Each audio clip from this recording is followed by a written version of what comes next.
Alors, je vous le disais, hier, nous étions le 31 octobre, date qui, dans le protestantisme, est officiellement associée à ce geste de Luther qui a ouvert les chemins de la Réforme. Un geste pourtant à l'époque habituel et qui est devenu prophétique.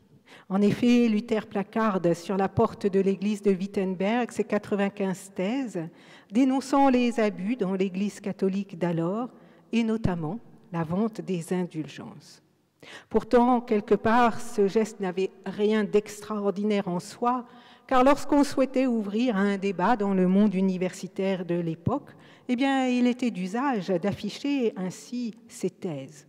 C'était en quelque sorte le mode de communication de l'époque. Mais cette fois, le débat va largement dépasser les frontières de la seule petite université de Wittenberg. Les thèses de Luther se répandent parmi les étudiants et grâce à l'imprimerie, elles se diffusent très largement. Et nous sommes aujourd'hui, en quelque sorte, les héritiers, les descendants bien lointains de ce mouvement qui, d'un seul coup, va se mettre en place, qui va trouver son élan. Aujourd'hui, nous pouvons peut-être nous demander pourquoi Luther choisit ce jour, cette veille de la Toussaint, pour placarder ses thèses. Eh bien, le savez-vous, ce jour-là, à Wittenberg, où résidait Luther, le prince Frédéric de Saxe ouvrait sa collection qui était immense de reliques au peuple, et ceux qui se déplaçaient pour voir ses trésors obtenaient alors des indulgences en grand nombre. Ce n'est donc pas le jour de la Toussaint qui motive Luther, mais bien le fait que ce jour coïncide à Wittenberg avec une vente impressionnante d'indulgences. Luther choisit ce jour clé dans la vente des indulgences au plan local pour s'insurger contre ce commerce qui abuse de la peur et de la crédulité du peuple. Les thèses de Luther se diffusent massivement et dépassent donc très vite l'auditoire universitaire que Luther avait escompté, lançant ce vaste mouvement de réforme. Luther ira jusqu'au bout de ces idées dont nous sommes, je le disais, chacun à notre manière, les héritiers aujourd'hui. Mais bien sûr, pour nous, aujourd'hui, les enjeux d'hier ne sont plus les mêmes. Si la vente des indulgences a été pour Luther le détonateur d'une certaine manière, le début d'un engagement qui touchera à bien des domaines, en cette année 2020, pour nous, qu'est-ce qu'être protestant aujourd'hui ? Il y a évidemment beaucoup à dire, puisque le récit du jour est celui des béatitudes, avec ce poème qui conjugue le bonheur, heureux, dit Jésus, nous pouvons réfléchir à ce que représente le bonheur pour nous. Bien sûr, il n'y a pas une manière protestante de considérer le bonheur, ou alors, comme d'habitude, il y en a autant que de protestants. Le bonheur touche forcément à l'intimité de chacun. Le bonheur a partie liée avec notre histoire. Ce qui nous rend heureux, ce n'est certainement pas la même chose pour les uns ou pour les autres. Le bonheur touche à notre liberté, notre sens des responsabilités, nos rêves et nos aspirations. Et tout cela diffère, sans nul doute, pour chacun et chacune d'entre nous. Cependant, s'il y a sans doute autant de manières de se dire heureux que d'individus, il y a peut-être, je crois, une exigence protestante qui demeure, celle de laisser la parole nous interpeller, au point de nous réformer, de nous transformer intérieurement et d'ouvrir en nous des chemins d'action. Il n'y a pas une conception protestante du bonheur, il y a cependant cette capacité qui devrait être la nôtre de nous laisser interpeller par le récit biblique pour toujours qu'il nous réforme intérieurement, pour toujours qu'il nous engage sur des chemins d'action. Je dirais que le bonheur à la protestante est à minima le contraire de la passivité. C'est l'engagement suscité par une parole que nous recevons pour chercher non pas tant le bonheur qui s'articule à l'histoire personnelle de chacun, mais la manière d'ouvrir un espace possible pour le bonheur. Avant de revenir au texte biblique, réfléchissons ensemble. Si, comme je le disais, le bonheur se conjugue de manière intime et personnelle, de quelle définition du bonheur partons-nous cependant ? Je pense que spontanément, en première réponse, la plupart d'entre nous seraient probablement plutôt d'accord pour dire du bonheur qu'il est un état de contentement intérieur, une sorte de félicité, une forme de satisfaction durable, générant un sentiment intérieur de complétude. En ce sens, le bonheur serait à distinguer du plaisir qui correspondrait, lui, à un état de satisfaction éphémère. Cependant, cet état de complétude intérieure, de satisfaction, peut paraître bien illusoire face aux difficultés que nous rencontrons dans la vie.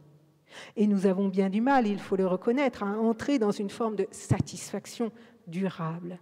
Le bonheur, bien souvent, nous échappe. Pour certains, il se conjugue au passé, dans le ressassement d'un âge d'or où la vie aurait été plus douce et plus facile, dit-on.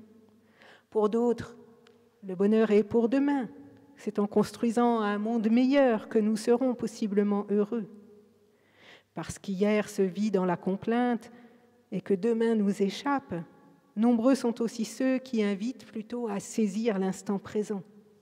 Serait heureux celui qui aurait la capacité de vivre carpe diem, de cueillir le jour, d'apprécier la force et la beauté de chaque instant, propre à susciter en nous une forme de contentement. En cette époque de virus, alors que la menace restreint notre horizon à cette règle des 1 km, il me semble que ces trois approches, le bonheur au passé, le bonheur au futur, le bonheur au présent, résonnent de manière concomitante en nous. Nous sommes tentés de dire que le bonheur, c'était hier, quand nos rapports sociaux étaient sans entrave, dans cette insouciance dont nous ignorions le prix. Nous sommes aussi tous prompts à dire que le bonheur, ce sera demain, quand un vaccin nous offrira des temps meilleurs et que nous aurons enfin repoussé la menace. Entre ces deux intervalles, hier et demain, nous sommes nombreux à chercher les manières de vivre malgré tout pour repousser l'angoisse et l'inquiétude. Alors nous cultivons plus que jamais ce carpe diem, comme de nombreux posts sur Internet nous y invitent, et je crois que c'est une bonne chose. Apprécier la beauté des arbres plantés devant notre fenêtre, savourer un plat cuisiné, écouter un morceau de musique. Arrêtés dans notre course, nous redécouvrons par moments la force de l'instant présent. Mais nous voyons bien aussi que cela n'est pas suffisant. Savourer l'instant présent, c'est une force ô combien précieuse, mais elle ne permet pas de lutter contre cette violence qui aujourd'hui se décuple. Que faire alors que dans notre monde, dans notre société, la menace terroriste, en plus du virus, se déploie et agrandit, élargit l'angoisse? Peut-on se dire heureux à écouter son morceau de musique solitairement quand l'inquiétude autour de nous grandit? Ainsi, nous voyons que la définition qui lui est souvent associée de contentement durable, cette idée statique, paraît impossible à posséder durablement, justement. C'est pourquoi peut-être la déclinaison de Jésus du bonheur choisit un axe radicalement différent. Le récit des béatitudes est bien éloigné de cette notion vague et bien générale de contentement durable. D'ailleurs, qui pourrait dire à ceux qui pleurent qu'ils sont présentement durablement heureux? Nous le voyons, cette approche ne tient pas. Et c'est un regard radicalement différent que propose Jésus. Dans les paroles du Christ, le bonheur n'est pas dans la complétude, dans un état qui serait donné et dont nous aurions peur qu'il nous échappe. Le bonheur n'est pas non plus, même si cela n'empêche pas sa densité, dans le seul présent. Dans les paroles de Jésus, le bonheur est à l'articulation de la quête et de la promesse. Le bonheur s'articule entre ce que nous sommes appelés à rechercher et la promesse qui nous est donnée. Alors pour être honnête, c'était bien difficile de préparer cette prédication car il ne faudrait pas moins de 8 prédications justement pour faire droit à ce texte magnifique. Il faudrait pouvoir s'arrêter sur ce qu'est l'humilité, sur ce qu'est la douceur, les larmes et la consolation, la compassion, la pureté, la paix, qui ne va pas considérer la radicalité du mal au point que la persécution parfois peut faire rage. Mais dans une approche aujourd'hui globale de ce texte, nous pouvons peut-être simplement dire que Jésus pointe un chemin, dont il définit la feuille de route et l'horizon tout à la fois. La feuille de route, les prérequis, ce sont ces 8 points que je viens d'énumérer. À chacune de ces dimensions correspond une promesse. Pas n'importe quelle promesse. Le royaume des cieux est à eux. Ils recevront la terre que Dieu a promise. Dieu exaucera leurs désirs. Dieu aura de la compassion pour eux. Ils verront Dieu. Dieu les appellera ses fils. Ces promesses, nous le voyons, n'ont rien à voir avec nos idées premières du bonheur, qui souvent riment avec possession. Vous savez, cette idée que je serai heureux quand j'aurai une famille, quand j'aurai une maison, quand j'aurai une voiture, que sais-je encore. La promesse pour Jésus, elle s'articule à l'idée d'harmonie intérieure sous le regard de Dieu. Harmonie intérieure sous le regard de Dieu. Aucune de ces promesses ne présente le bonheur comme un état de complétude, mais au contraire comme une sorte de confiance intérieure renouvelée sous le regard de Dieu, malgré une situation qui peut aller jusqu'à être parfois désespérée, comme c'est le cas des persécutions.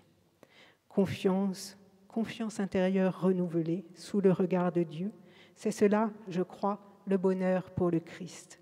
Le bonheur qu'il évoque, c'est, je crois, une confiance agissante. Une confiance, car la promesse nous est donnée par 8 fois, elle résonne. Celle de la présence de Dieu, quelle que soit la difficulté ou l'épreuve de nos engagements. Confiance donc, agissante, parce que cette confiance nous donne la force, la détermination d'oser agir, parfois à contre-courant, de choisir ce qui fait vivre et préserve la vie, d'oser la douceur, par exemple, dans un monde qui écrase, de choisir l'engagement pour la justice, un combat bien difficile au plan sociétal, de chercher, autre exemple, les chemins de la paix qui nécessitent l'engagement des forces de chacun. Je crois que cette confiance agissante nous met en route. Elle nous donne force et élan. C'est cette même confiance agissante qui a permis au pasteur Martin Luther King, donc, que nous avions évoqué ici, de s'engager avec détermination dans la non-violence, mais dans ce combat pour l'égalité des droits, jusqu'au bout, envers et malgré les menaces dont il était sans cesse l'objet et qui malheureusement aboutiront à son assassinat. Cette confiance agissante n'a rien à voir donc avec notre sorte d'idée de félicité liée au bonheur. Le bonheur que Jésus décline est aussi éloigné de nos avidités ou de nos déclamations assurées que le ciel l'est de la terre. Il nous invite à reconnaître que nous ne possédons rien, pas même la vérité, comme le suggère la première béatitude, « Heureux les pauvres d'esprit ». Il nous invite à nous défaire de ce que nous prétendons enfermer et détenir dans notre main pour chercher les chemins qui font vivre et cultiver ce qui est source de vie. Alors ce n'est certainement pas pour rien que l'évangéliste Matthieu, qui écrit pour un public de chrétiens d'origine juive, place Jésus au sommet d'une colline. Là où, petite contradiction entre les évangiles, Luc, qui a lui le souci des plus petits, fait redescendre Jésus, lui, de la colline et le place dans la plaine, sur un plateau. Si les béatitudes sont données chez Matthieu du haut de la colline, c'est, je crois, pour évoquer une forme de seconde loi, présentant Jésus comme un nouveau Moïse. Là où Moïse, du haut de la montagne, reçoit les 10 paroles, 10 commandements qui structurent la relation à l'altérité, divin ou humain, et préservent la vie et la place de chacun, Jésus, à son tour, pose une parole sur cette colline plus douce que les pentes escarpées du mont Sinaï, mais une parole en surplomb tout de même, comme pour désigner un chemin, une direction, un horizon. Et c'est sans doute pour ne pas oublier cette forme de loi intérieure, car d'une certaine manière, en présentant ainsi Jésus, en le plaçant au sommet de la colline, eh bien, l'évangéliste cherche à nous dire que ces paroles sont une loi de plus, si je puis dire, une loi supplémentaire pour guider notre vie. Peut-être le savez-vous, mais dans notre protestantisme, certains ont à cœur de réciter les béatitudes chaque jour, à l'heure de midi, afin d'en faire un axe prioritaire de vie. C'est en tout cas ce que font ceux et celles qui sont engagés dans le mouvement dit des veilleurs, impulsé par Wilfrid puis Théodore Monod. Et nous autres protestants réformés, nous aimons arborer en signe de reconnaissance mutuelle notre croix huguenote. Or, un de ces éléments de cette croix est souvent associé aux béatitudes. Il s'agit de ces petits boutons qui sont placés à l'extrémité de chaque branche de la croix. Ces petits boutons représenteraient ce qu'on plaçait à l'extrémité, vous savez, des fleurons d'escrime pour les rendre inoffensifs et visaient à manifester ainsi l'engagement pacifique des protestants. Mais certains y voient également, pas tous, mais certains y voient également dans cet engagement pacifique une allusion spécifique aux 8 béatitudes comme chemin de paix, comme chemin pour avancer devant nous. En portant donc cet insigne, cette croix huguenote, eh bien, d'une certaine manière, peut-être à notre insu, eh bien, nous nous engageons à chercher à vivre dans l'état d'esprit des béatitudes, à nourrir notre vie du souffle de ces paroles qui sans cesse nous remettent sur ce chemin, qui cherche à privilégier ce qui protège et fait grandir la vie. Alors, y a-t-il une manière protestante d'aujourd'hui de considérer le bonheur ? Eh bien, à mon sens, ce serait de se laisser interpeller par ce récit des béatitudes, pour chercher comment le mieux possible en vivre, pour que pour chacun d'entre nous, les béatitudes ne soient pas seulement des paroles qui vont et qui viennent, qu'on entend de loin, mais qu'elles nous engagent sur un chemin de transformation intérieure.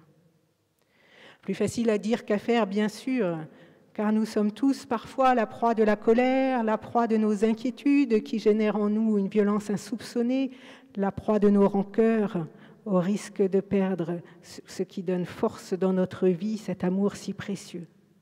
Oui, mais nous pouvons, je crois, cependant, pas à pas, dans l'amour du Père, apprendre à nous défaire de ce qui nous retient parfois attachés dans la colère et la haine, pour chercher ce qui fait vivre et fait grandir la vie. Aujourd'hui, alors que le spectre de la radicalisation suscite une menace du quotidien qui exacerbe l'angoisse, alors que nous voici déjà fragilisés par le virus, ce texte des Béatitudes est plus que jamais, je crois, une exhortation, surtout lorsque nous le relions aux 10 paroles de Moïse. Car choisir la douceur ne veut pas dire renoncer à la fermeté lorsque la violence surgit. Chercher les chemins de la paix ne veut pas dire tout accepter, bien au contraire. Rappeler la loi qui préserve la place de chacun est essentiel. Mais par-delà la loi qui doit s'exercer, ce récit nous aide, je crois, à ne pas succomber, à ne pas glisser dans une forme de haine diffuse qui se répand si facilement et qui amalgame si facilement aussi ceux qui sont la proie de la violence et tous ceux qui cherchent pourtant à concilier leur engagement citoyen et leur espérance de quelque nom que celle-ci s'appelle. Ce récit des Béatitudes nous invite à œuvrer, à nous engager pour éduquer d'une certaine manière, pour que plus que jamais la paix, la tolérance, la richesse de la différence, la douceur puissent être des chemins proposés à chacun. Ainsi, articuler la loi, d'une part, qui préserve le vivre ensemble, sans rien céder, et par ailleurs, contribuer à faire grandir la justice, la miséricorde et la paix pour limiter le surgissement de la violence. C'est, je crois, dans cet engagement à double niveau qu'il nous faut avancer. Les Béatitudes nous invitent à puiser dans la présence de Dieu, dans les promesses répétées, la force et la joie profonde d'une confiance agissante. Amen.